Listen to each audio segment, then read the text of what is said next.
Di video Liveboard kali ini, saya akan menjelaskan satu contoh soal bagaimana kita menghitung nilai umum K.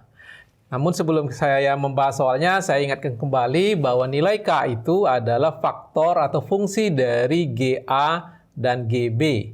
Ya, G itu adalah rasio antara kekakuan yang ada di kolom dibandingkan dengan yang ada di balok. Jadi kalau ini A ini adalah artinya ujung-ujung sebelah atas, bisa diartikan seperti begitu.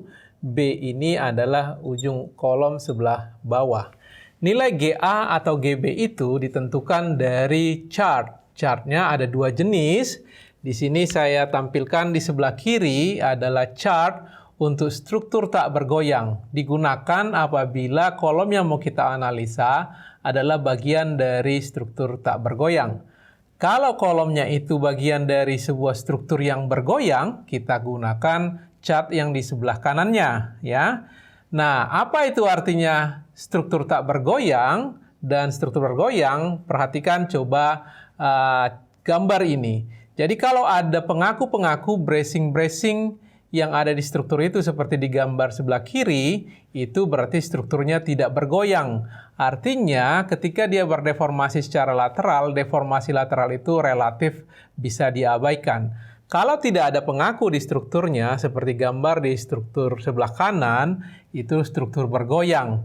Deformasi yang terjadi kalau ada beban lateral, itu bisa signifikan nilainya ke arah lateral. Begitu ya kira-kira. Nah, dengan itu kita masuk ke sebuah contoh soal berikut ini. Kita akan coba menghitung nilai K mungkin untuk dua jenis kolom, yaitu kita akan menghitung nilai K untuk kolom HE yang ada di lantai 2 di tengah kolomnya, dan kita akan menghitung nilai K untuk kolom yang ada di lantai 1 di sebelah kiri bangunan, yaitu kolom DA. Ya, itu yang akan kita lakukan perhitungannya. Balok-baloknya sudah disinformasikan di situ. Dia menggunakan WF 300/150, sementara kolomnya itu adalah menggunakan WF 250/250.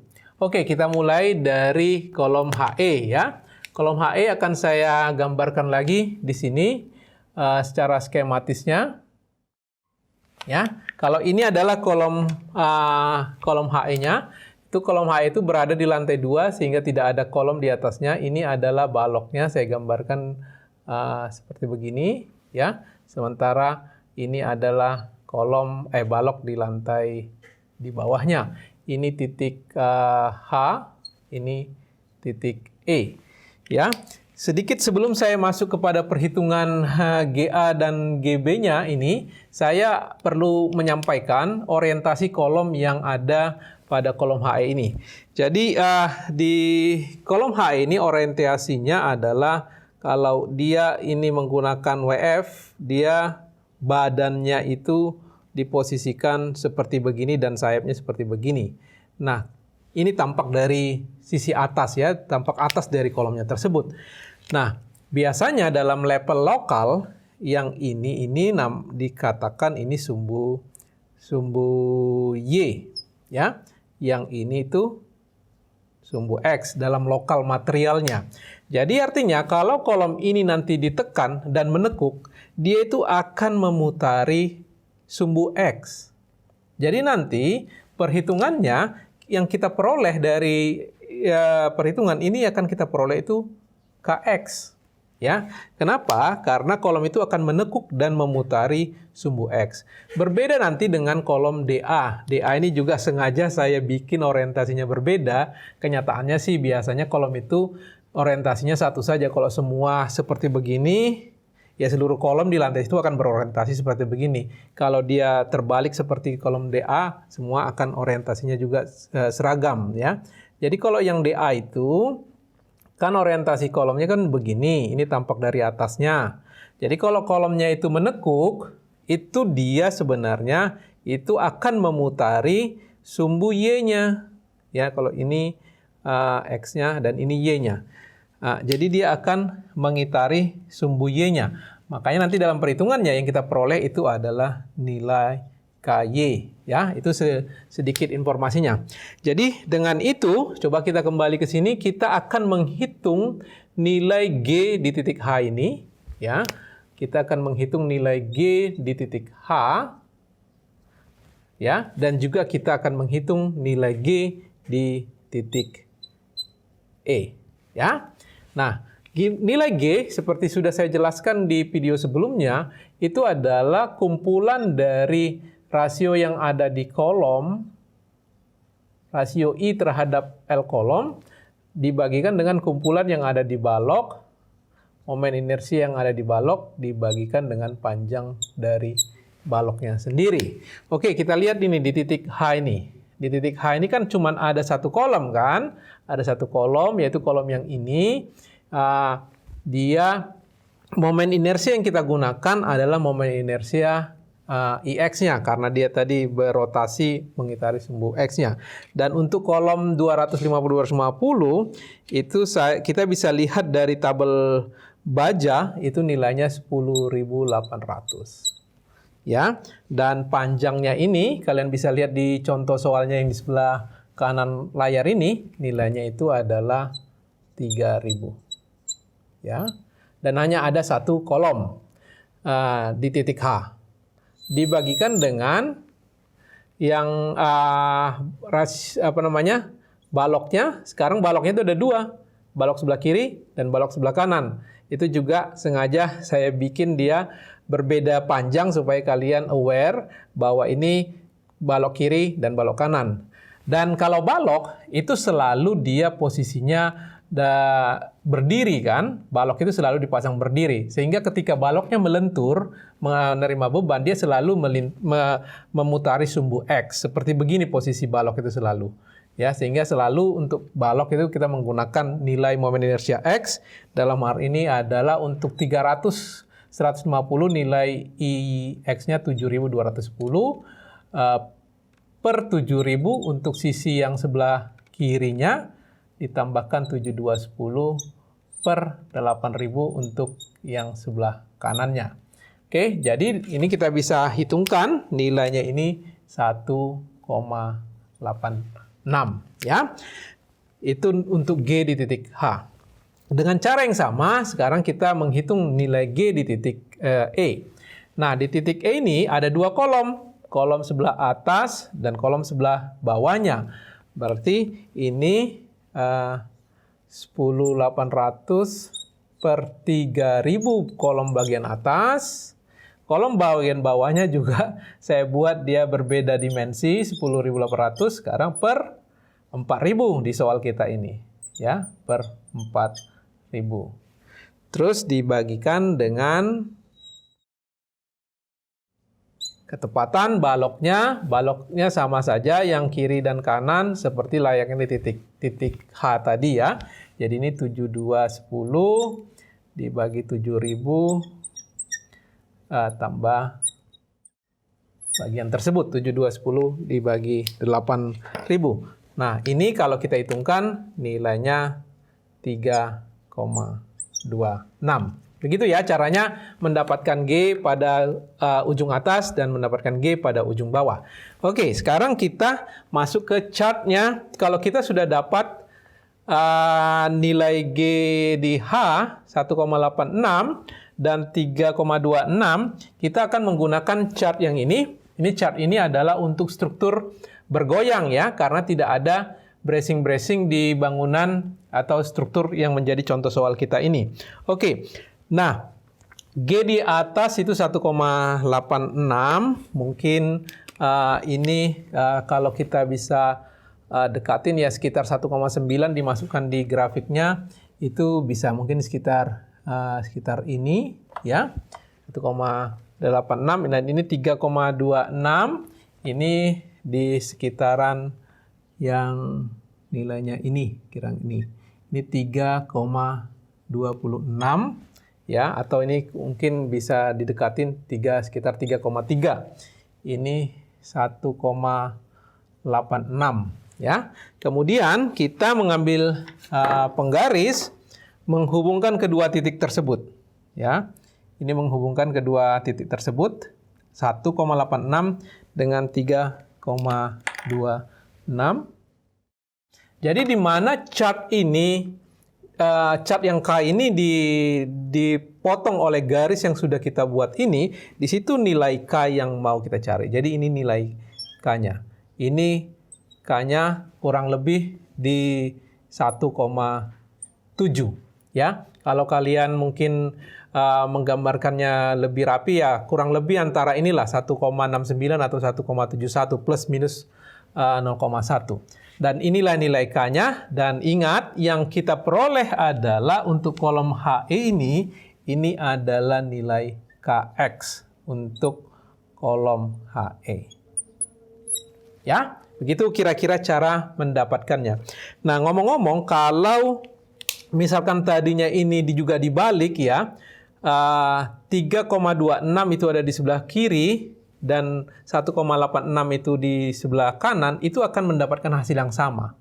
Ya, jadi walaupun disebutkan di sini ini adalah untuk atas, ini untuk bawah, kalau dibalik juga hasilnya akan sama.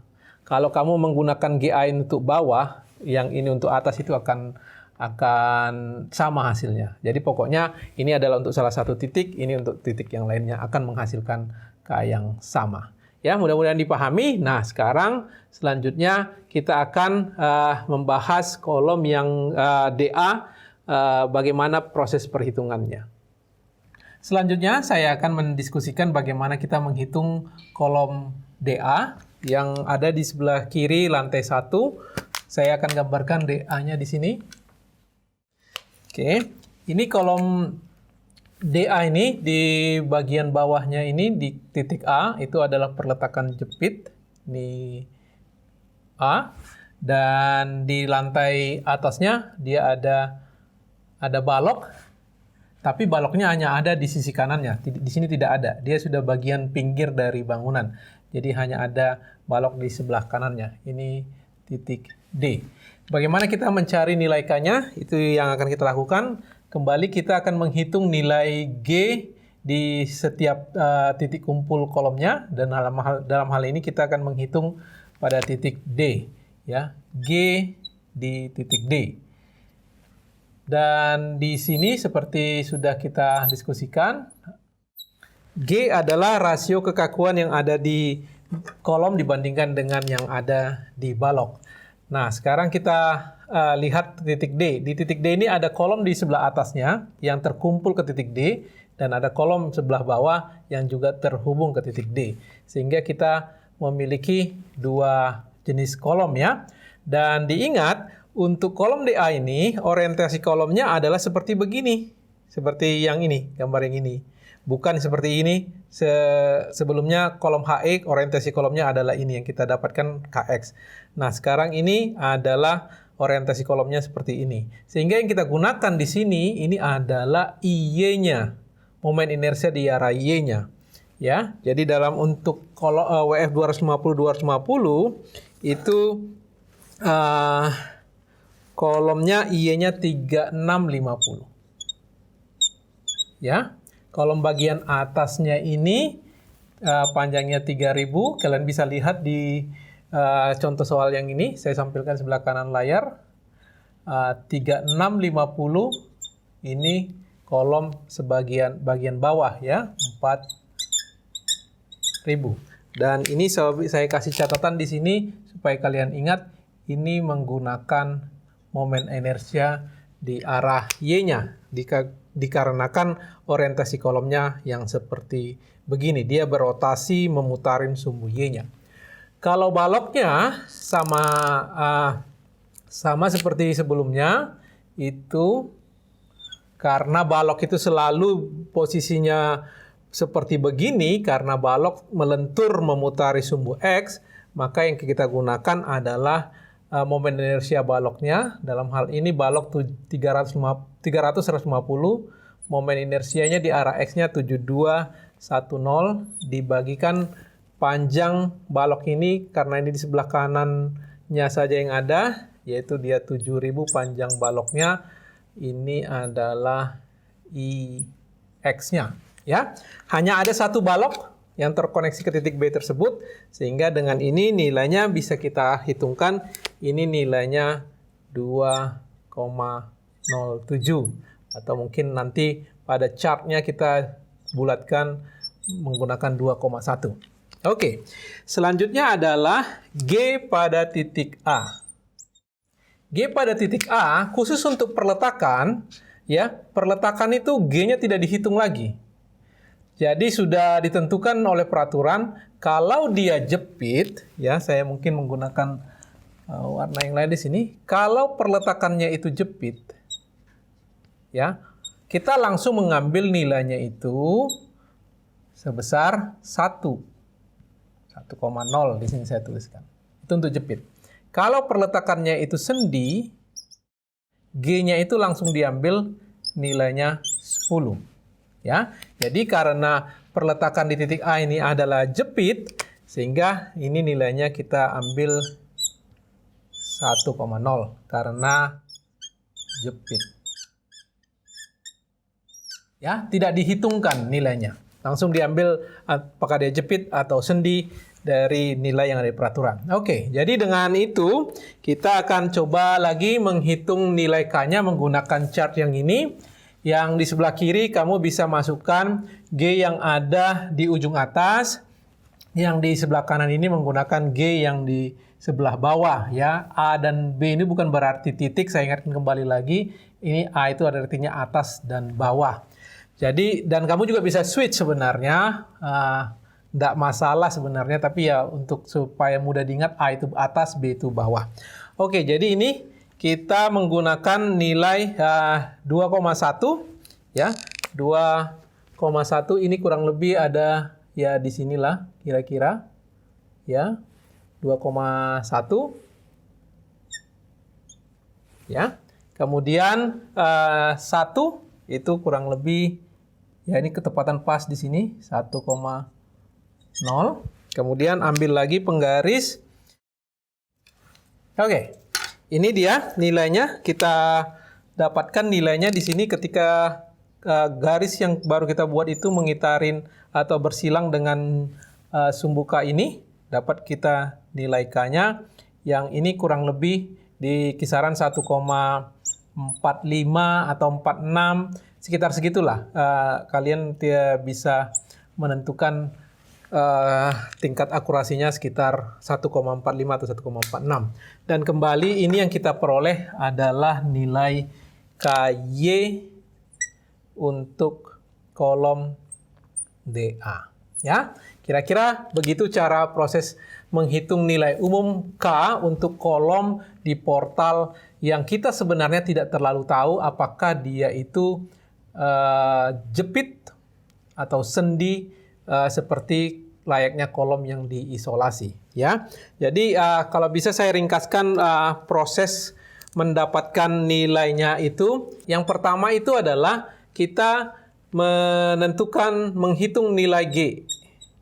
Nilai G pada ujung atas dan ujung bawahnya, ya. Kemudian dari nilai GA dan GB itu kita menggunakan chart yang ada untuk struktur bergoyang, ya, atau struktur tidak bergoyang.